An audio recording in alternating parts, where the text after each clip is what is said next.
አረ ኤርትራ እኮ መጣባት ዶክተር አብይ አህመድ እዚህ ተዘግተን መኖር አንችልም እያለ ነው በኤርትራ በኩል ደግሞ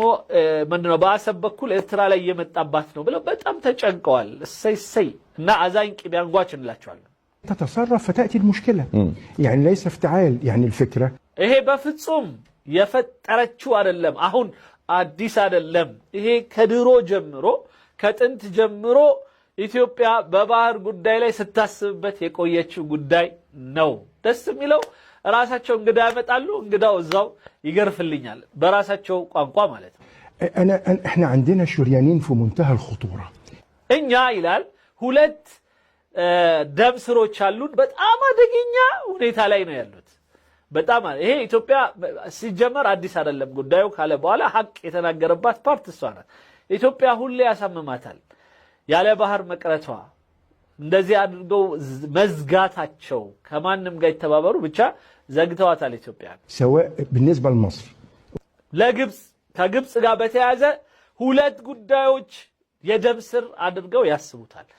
በዚህ ጉዳይ ላይ ሚሻማቸው በሙሉ ደማቸው እንደተጣጣው አድርገው ነው የሚያስቡት እነዚህ ነውረኞች ማለት ነው ባህሩ በጣም ትልቅ ነው ይበቃል ለአሜሪካ ለቻይና ለቱርኪያ ለምንድነው ስሙ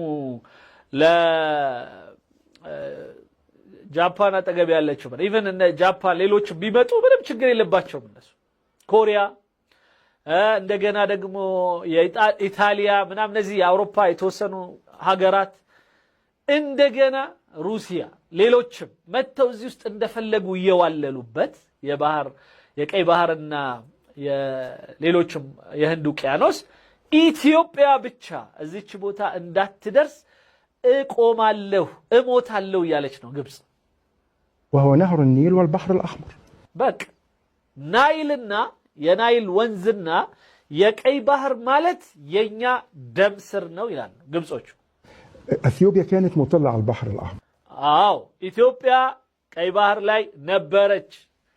የቀይ ባህር ተሳታፊ ነበረች ማመን አለባቸው ጥሩ ነው እነሱ ሁሌ اذا كان يدعون ان النيل تاريخهم الحقيقي او حقهم التاريخي فما بال اثيوبيا في البحر فإن أولى بأن يكون لها حقا تاريخيا ማለት ኢትዮጵያም የታሪካዊ ሐቅ መብት ሊኖራት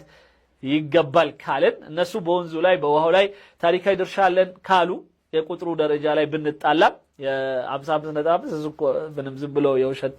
ቁጥር ነው ራሳቸው የተስማሙት ነው እዛው ሲያገኙ ይሰዱት ካላገኙ ግን ምንምኛ የሚመለከተ ነገር የለም ግን ቢያንስ ታሪካዊ ድርሻቸው መሆኑን ግን እኛ አንጠላም ቢደርሳቸው ደስ ይለናል ኢንሻአላህ እስከ የውም القيامه ይድረሳቸው ግን ኢትዮጵያም የባህሩ ተሳታፊ ነበረች በበደል ነው የተከለከለችው ይሄንን ማመን መቻል አለበት ይሄን በበደል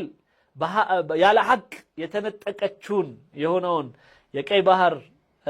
መወጣጫ በተለያዩ መልኩ ልታገኙ ይገባል